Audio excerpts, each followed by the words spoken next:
They broke in just before midnight. 2 men, ski masks, boots like thunder across the floorboards. But training is reflex. Pain is remembered in the body, and mine remembers everything. The first fell with a shattered wrist, the second with his throat pressed under my knee. No words, no warning, just instinct, precision, and silence.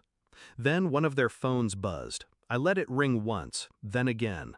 Third buzz, I picked it up. A message.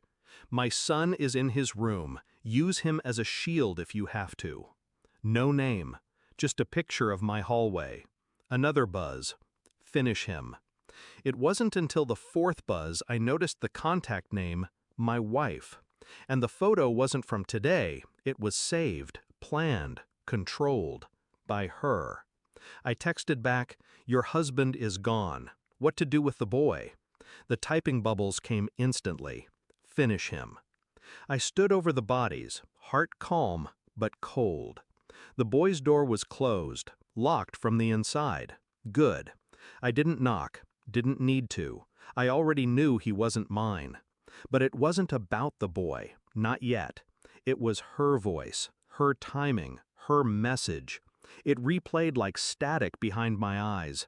Use him as a shield. You don't write that about someone you love, or someone you've ever loved. I walked out the front door barefoot, covered in someone else's blood. She was there, parked across the street, passenger seat, lipstick, laughing, driver's hand resting too familiarly on her thigh. She didn't see me, but I saw everything. I picked up one of the Hitmen's ski masks, slid it on, and smiled. The next morning I made coffee.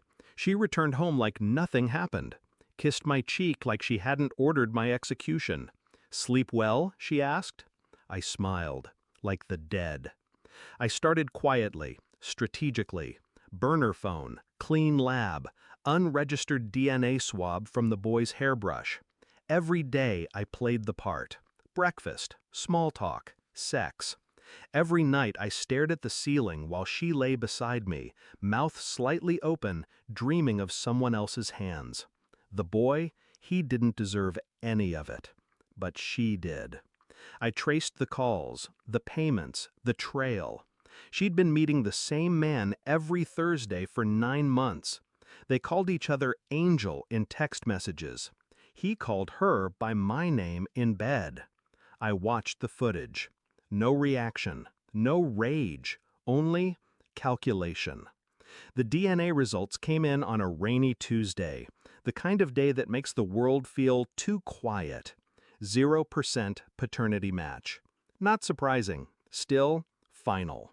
I printed it, folded it neatly, slid it into a white envelope. That night at dinner, I passed it to her across the table. She didn't open it at first. She just stared at me, like she already knew. She did. But when her hands opened it, her face still cracked. She scanned the page, lips parting, eyes stinging. Then she looked up. "I can explain." I tilted my head. I didn't ask for one. She followed me into the garage, barefoot and desperate. "You don't understand. He's dangerous. He said he'd kill me if I didn't." I turned, slowly. "You hired him," I said, "not the other way around." The blood drained from her face. "How?" I showed her the video, her voice, her payment, her plan. "I wanted out. I wanted something different," she whispered. "You got it." I tossed the ski mask on the hood of her car, the same one I wore last night when I slid into the passenger seat beside her lover, silent. He laughed, offered me a cigarette. I put a bullet in his thigh and whispered, "She told me to finish the boy. I'll start with you." I left him bleeding in the dirt, didn't even take the gun. Now she looked at me like a ghost. Maybe I was. "Where's Jacob?" she whispered, breath hitching. "Safe. But he's not mine. He's yours. Raise him right." I stepped back, watching her fall to her knees. "And pray he never becomes me." She didn't follow me when I walked out. Not that time. The storm outside had passed, but something colder remained in the air. Freedom. Not the joyful kind, the kind carved out of betrayal and rebuilt with resolve. I didn't take much, just a duffel bag, keys, and the folder. The boy would have what he needed. He wouldn't remember my face in 5 years. Good. I wasn't his father. I was just the last lesson she'd learn the hard way. I drove past the edge of town, past the silence, past the lie we used to call home. And as the sun rose behind me, I burned the ski mask in the passenger seat. Not to forget, but to remember. I wore it to show her I could become exactly what she made.